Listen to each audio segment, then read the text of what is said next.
لک الحمد یا اللہ الصلاۃ والسلام علیک یا رسول اللہ اما بعد۔ سلسلہ ہے تذکرہ اسلاف کا۔ اس مبارک بابرکت اور پر از رحمت سلسلے میں ہم اپنے اسلاف کا، اپنے بزرگوں کا ذکر خیر، ان کے یوم ولادت اور عرس کی تاریخوں پر کرنے کی سعادتیں حاصل کرتے ہیں۔ آج جس عظیم الشان شخصیت کا ہم ذکر خیر کرنے جا رہے ہیں وہ ہے محدث، مفسر، فقیہ و مفتی، مدبر و صوفی۔ یہ عظیم القابات کے مالک ہماری مراد حضرت علامہ مولانا مفتی ارشاد حسین رامپوری رحمۃ اللہ تعالی علیہ۔ حضرت مفتی ارشاد حسین فاروقی مجددی رامپوری رحمۃ اللہ تعالی علیہ کا تذکرہ آج ہم اس مناسبت سے کرنے جا رہے ہیں کہ 15 جمادی الاخری 1311 ہجری کو حضرت کا وصال ہوا تھا۔ 15 جمادی الاخری آپ کے عرس کی تاریخ پر، آپ کے وصال کی تاریخ پر آپ کی بارگاہ میں خراج عقیدت پیش کرتے ہوئے یہ بیان ہم اپنے ناظرین تک پیش کرنے کی سعادتیں حاصل کر رہے ہیں۔ توجہ کے ساتھ پورا بیان سماعت فرمائیے۔ حضرت مولانا مفتی ارشاد حسین فاروقی مجددی رامپوری رحمۃ اللہ تعالی علیہ، یہ آپ کی پیدائش 14 صفر 1248 ہجری اور آپ کا وصال 15 جمادی الاخری 1311 ہجری مطابق 1894 عیسوی ہے۔ آپ خلف حکیم احمد حسین بن غلام محی الدین بن فیض احمد بن شاہ کمال الدین بن شیخ درویش احمد بن شیخ زین العابدین معروف بہی شاہ فقیر اللہ بن شیخ فیاض الدین یوسف بن شاہ محمد یحییٰ ابن امام ربانی مجدد الفسانی شیخ احمد فاروقی سرہندی رحمۃ اللہ تعالی علیہ، یعنی آپ الحمدللہ مجدد الفسانی رحمۃ اللہ تعالی علیہ کی اولاد میں سے ہیں۔ فاروقی ہے مطلب حضرت سیدنا عمر فاروق اعظم رضی اللہ تعالی عنہ کی اولاد میں سے ہیں۔ مفتی ارشاد حسین فاروقی مجددی رامپوری اپنے عہد و عصر میں، اپنے زمانے میں مرجع علماء و خواص و عوام تھے۔ ملا محمد نواب رامپوری مہاجر مکی، تلمیذ علامہ فضل خیر آبادی کے خصوصی شاگرد، اور حضرت شاہ احمد سعید مجددی دہلوی مہاجر مدنی، خلیفہ حضرت شاہ غلام علی مجددی دہلوی کے اجلہ خلفاء میں تھے۔ جی ہاں، شاہ غلام علی مجددی کے بھی خلیفہ تھے آپ، اور حضرت ملا محمد نواب رامپوری رحمۃ اللہ تعالی علیہ کے بھی خلیفہ تھے۔ آپ محدث و مفسر، فقیہ و مفتی، مدبر و صوفی، غرض جامع کمالات ظاہری اور باطنی بھی تھے۔ مفتی ارشاد حسین رامپوری کے مرشد طریقت شاہ احمد سعید دہلوی نے اپنے زمانے کے نامور اساتذہ سے تعلیم پائی، مثلا مولانا فضل امام خیر آبادی، مولانا نور الحق فرنگی محلی، مفتی ظہور اللہ فرنگی محلی، شاہ عبد القادر دہلوی، شاہ عبد العزیز محدث دہلوی وغیرہ جیسے اکابر شخصیات سے آپ نے الحمدللہ علم حاصل کیا۔ شاہ احمد سعید دہلوی سلسلہ مجددیہ کے جلیل القدر مرشد و شیخ طریقت حضرت شاہ غلام علی نقشبندی مجددی دہلوی کے خلیفہ و جانشین ہوئے۔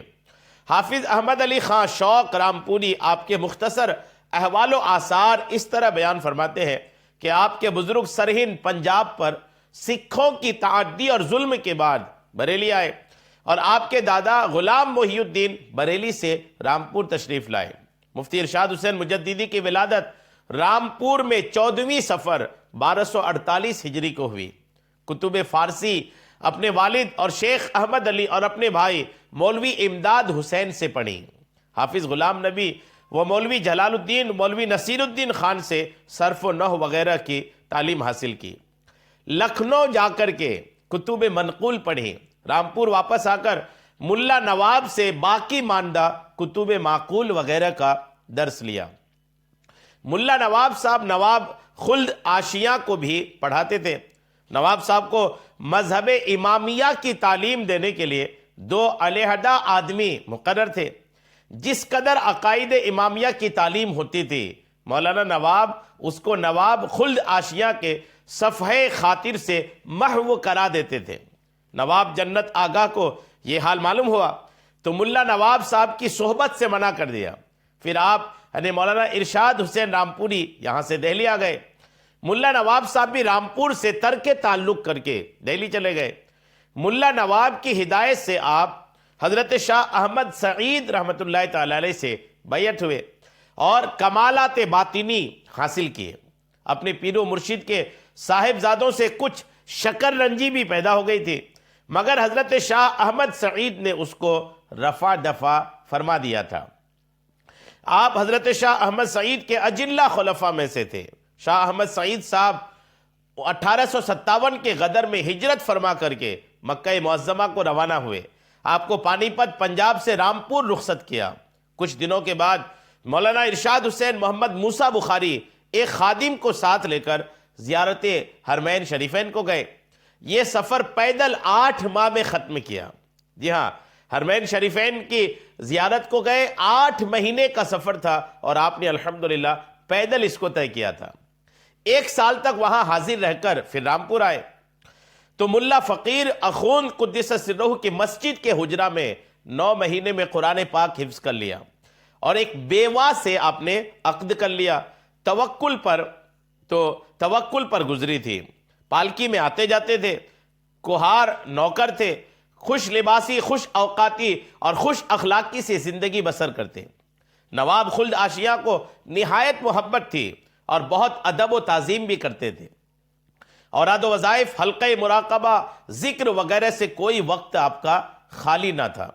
سلسلہ درس علیحدہ جاری تھا۔ ہر جمعہ کو بعد نماز اپنی مسجد میں آپ واز بھی فرماتے تھے۔ مجلس واز میں خوب ذوق و شوق اور گریہ و بکا ہوتا تھا۔ جب آپ بیان کرتے تھے تو لوگ ذوق و شوق سے سنتے بھی تھے، اور ایک تعداد تھی جو آپ کے بیان کو سن کر کے آہ و بکا کرتے تھے، روتے تھے، بلکتے تھے۔ اپنے احباب کا بہت خیال تھا، قیادت اور ماتم پرسی فرماتے۔ شہر اور اہل شہر پر خاص آپ کا اثر و رسوخ تھا۔ اپنے ہم قوم مجددیوں کے معاملات میں ہمیشہ سعی یعنی کوشش کرتے رہتے تھے۔ شہر اور بیرون جات کے بہت سے لوگ آپ سے بیعت ہوئے، بہت سے آپ کے خلفاء ہیں۔ نواب خلد آشیاں نے حالت مرض میں وصیت کی تھی کہ بعد انتقال مجھے حافظ جمال اللہ صاحب کے مزار میں اسی جگہ دفن کیا جائے جو آرادی بقدر ایک قبر کے شاہ محمد عمر اور حافظ صاحب کے گنبد کے درمیان چھوٹی ہوئی ہے۔ دوم سوا آپ کے اور مولوی امداد حسین آپ کے بھائی کے اور کوئی نہ نہلائے۔ تیسری، ریاست کے صرف سے تجہیز و تفکین نہ ہو۔ 300 کی ایک رقم میاں رحیم شاہ کے پاس ہے، اس کو خرچ کیا جائے۔ چنانچہ ایسا ہی ہوا۔ 5 لاکھ روپیہ زکوٰۃ کے خزانہ میں جمع تھے۔ حالت مرض میں نواب خلد آشیاں نے ایک دستاویز لکھ کر آپ کے حوالہ کی کہ اس روپیہ سے جائیداد خرید کر غربا کی پرورش کریں۔ یہ دستاویز بریلی میں رجسٹری ہوئی اور خزانہ کو حکم عطائے روپیہ کا گیا، مگر اس کے بعد ہی نواب صاحب پر بے ہوشی طاری ہو گئی اور حکام ریاست نے اس کی تعمیل نہیں کی۔ نواب عرش آشیاں کے زمانے میں آپ کی خانقاہ کا وظیفہ بند ہو گیا۔ قتل جنرل اعظم الدین خان کے معاملے میں بعض نام کے مسلمانوں نے مولانا کو بھی متہم کیا، ملزم بنایا۔ اخیر میں تنخواہ میں اضافہ ہوا اور دشمن سب کے سب شرمندہ ہوئے۔ آپ کے پاس اکثر لوگ امانتیں رکھ دیتے تھے۔ آپ ان سے شرط فرما لیتے تھے کہ اگر مجھے ضرورت ہوئی یا کسی اور کو تو بشرط ادا میں خرچ کروں گا یا دے دوں گا، کوئی عذر نہ کرنا۔ ان امانت کی رقموں سے سینکڑوں لوگوں کو مدد پہنچتی تھی اور سود کی آفت سے بچا لیتے تھے۔ الحمدللہ یہ ایک بہت آپ کی پیاری عادت تھی کہ لوگ آپ کے پاس امانت رکھنے آتے تھے، آپ رکھ تو لیتے تھے، لیکن امانت رکھوانے والے سے یہ شرط کر لیتے تھے کہ اگر مجھے ضرورت پڑی تو میں کسی کو بھی یہ بطور قرض دے دوں گا، اور آپ کو جب بھی آپ کو لینا ہوگا تو آپ کو واپس کروں گا، لیکن میرے پاس جب تک ہے اگر کوئی حاجت مند آتا ہے تو میں اس کو یہ دوں گا بھی۔ الحمدللہ یوں آپ کے پاس رکھی امانتوں سے کئی لوگوں کو قرض ملتا تھا، لوگ اس قرض سے اپنا کام نپٹا لیتے تھے اور سود کی آفت سے الحمدللہ وہ بچ جاتے تھے۔ بعض رقمیں ضائع بھی ہوئیں، وہ بخوشی خاطر اپنے پاس سے پوری کر دیتے۔ بعض اوقات لوگ قرض لے کر کے ادا نہیں کیے، لیکن ان کا قرض بھی الحمدللہ مفتی ارشاد حسین فاروقی رحمۃ اللہ تعالی علیہ اپنی طرف سے ادا کرتے تھے۔ اس کا نام ہے فیض رسانی اور دستگیر ظاہری و باطنی۔ 8ویں جمادی الاخری 1311 ہجری میں تپ محرقہ شروع ہوئی۔ بخار کی شدت آپ کو ہوئی، اسی حالت مرض میں تمام امانتیں آپ نے واپس کر دیں، باوجود شدت مرض کے اوقات نماز میں فرق نہیں ہوا، بیماری سخت تھی، تکلیف بڑی ہوئی تھی، لیکن آپ نے نماز میں کوئی کوتاہی نہیں کی۔ اولیاء کرام، اکابرین، اسلاف، جتنے بھی بڑے نام ہیں، آپ ان کی زندگی کو پڑھیں گے تو آپ کو یہ ضرور ملے گا کہ انہوں نے نماز کی بڑی اہمیت سمجھی، اور نہ اوراد و وظائف میں کمی ہوئی، جو بھی آپ کے اوراد و وظائف تھے اس میں بھی کوئی کمی نہ ہوئی۔ دوشنبہ کے دن 15ویں جمادی الاخری کو 1311 ہجری میں آپ کا انتقال ہوا۔ تمام شہر نماز جنازہ کے لیے امڈ آیا، عیدگاہ کے میدان میں نماز جنازہ ہوئی، اور اپنی مسجد کے متصل جانب شرق یعنی پوربی جانب اپنی ملکیت کی زمین میں آپ دفن ہوئے۔ اب اولاد میں جس وقت یہ آپ کا انتقال ہوا تھا، اس وقت اولاد میں مولوی محمد احسان حسین، مولوی میوان حسین صاحب اور مولوی محمد ریحان حسین الحمدللہ موجود تھے۔ مفتی ارشاد حسین مجددی رامپوری نے سفر حج و زیارت حرمین شریفین کے دوران کامل 1 سال تک مدینہ طیبہ میں قیام کیا، اور وہاں کی برکتوں سے فیضیاب ہوئے۔ اپنے شیخ و مرشد حضرت شاہ احمد سعید مجددی مہاجر مدنی کی خدمت میں رہ کر تکمیل سلوک کیا، اور آپ ہی کے حکم سے اپنے وطن رامپور واپس آئے۔ یہاں درس و تدریس، ذکر و مراقبہ اور واعظ و بیان میں ہمہ وقت آپ مصروف رہے۔ نواب کلب علی خان خلد آشیاں والی رامپور کو آپ سے بے حد تعلق کی خاطر تھا۔ وہ آپ کا اعزاز و اکرام کرنے کے ساتھ بعض اہم امور سلطنت میں آپ سے مشورہ و تبادلہ خیال بھی کیا کرتے تھے۔ مولانا محمود احمد قادری رفاقتی مظفر پوری آپ کے تعارف و تذکرہ میں لکھتے ہیں کہ ہم عقیدہ مسلمانوں پر آپ نہایت شفقت فرماتے ہیں اور باطل پرستوں سے شدید نفرت رکھتے تھے۔ نواب قطب الدین خان دہلوی کے رسالہ مناقب امام اعظم کے رد میں غیر مقلدیت کے پیشوا میاں نذیر حسین دہلوی نے معیار الحق کے نام سے کتاب لکھ کر امام الائمہ پر زبان طعن و سب و شتم دراز کی، تو آپ نے حمایت حق کے لیے انتصار الحق نامی ایک کتاب لکھا، جس کو مولوی محمد احسن نانوتوی مقیم بریلی نے اپنے مطبع صدیقی بریلی سے چھاپ کر شائع کیا۔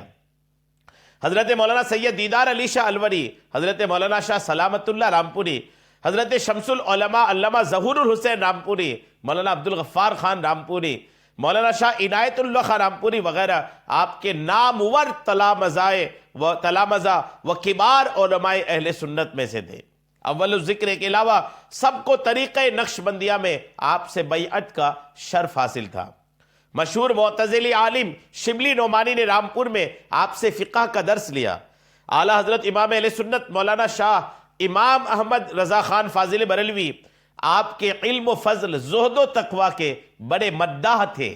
جی ہاں، اعلیٰ حضرت رحمت اللہ تعالیٰ نے بھی آپ کے علم و فضل، زہد و تقوی، آپ کی کاملیت کے مداح تھے۔ اعلیٰ حضرت اگر کسی کے مداح ہوں تو آپ سمجھ سکتے ہیں کہ ان کی عظمت و شان کا، ان کی رفعت اور ان کے مرتبے کا کیا عالم ہوگا۔ الحمدللہ بڑی عظیم شخصیت ہے حضرت علامہ مولانا مفتی ارشاد حسین فاروقی مجددی رحمت اللہ تعالی علیہ کی۔ آج 15 جمادی الاخری آپ کے یوم وصال کے موقع پر ہم نے بیان ہمارے ناظرین کو پیش کر دیا ہے۔ اللہ کریم سے دعا ہے مولا کریم اپنے تمام تر مقبول ترین بندوں کے مزاروں پر اپنی رحمتوں کا نزول فرما، خصوصاً حضرت مفتی ارشاد حسین مجددی فاروقی رامپوری رحمت اللہ تعالی علیہ کے مزار پاک پر خوب رحمت نازل فرما، آمین بجاہ النبی الامین صلی اللہ تعالی علیہ وسلم۔